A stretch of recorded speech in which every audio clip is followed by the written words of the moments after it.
وزيرك وزارة ورفافينتا dhaqanka iyo dalxiiska xukuumadda federaalka Soomaaliya Maxamed Cabdi Xayir Maareeye ahna gudoomiyaha guddiga qaran ee la tacaalida iyo ka hortagga cudurka coronavirus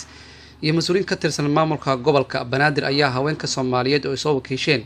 gudoomiyaha guddiga madax bannaan ee doorashooyinka qaranka kala wareegay in ka badan 800 oo ah maaska afka lagu xirto kuwaas oo laga hortago cudurka coronavirus munaasabad kooban oo lagu qabtay aqalka dowladda hoose Xamar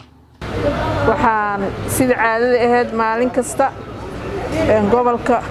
ku wareejinaa annagoo gabdhaha Soomaaliyeed ah 8,500 oo la geenayo 17 degmo oo degmo kasta 5 la geenayo 500 la geenayo wasiir gudoomiyaal waa u jeedin waxaas waa alaab aad u quality fiican alxamdulillah waxaan gaarnay heer warshadaheena ay noo diyaariyaan gudoomiye ku-xigeenka arrimaha bulshada maamulka gobolka Banaadir Basma Camar Jakeeti ayaa ugu mahadcelisay guddiga madax bannaan ee doorashooyinka qaranka dadaalka ay ka wadaan sidii loo xakameyn lahaa cudurkan dalka ku sii fidaya ee COVID-19 gudoomiyaha guddiga doorashooyinka gabdhaha Soomaaliyeed dhammaantiin waa idin salaamay salaanta islaamka assalaamu calaykum waraxmatullaahi wabarakaatuh bacdi salaan mudan wasiir aad iyo aad idinkaga mahadcelinaynaa haddaan nahay maamulka gobolka Banaadir inaan idinkala wareegno 8,500 maas loogu talagalay 17 degmo ee gobolka Banaadir phase 2 waaye shaydaradna intaas in ka badan ayaa idinkala wareegnay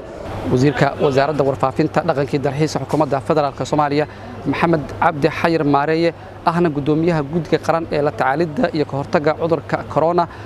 ayaa sheegay in qalabkan uu muhiim yahay sida loo xakameyn lahaa cudurkan corona oo saameyn ku yeeshay caalamka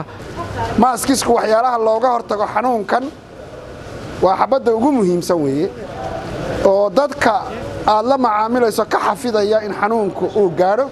ama adiga ku soo gaadho sidoo kalena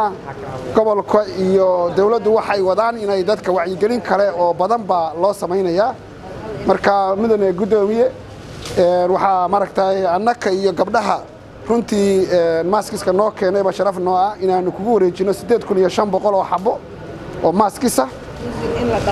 oo loogu talagalay 17 degmo inay la geeyo insha Allah taala Cabdiqaadir Shacab warbaahinta qaranka Muqdisho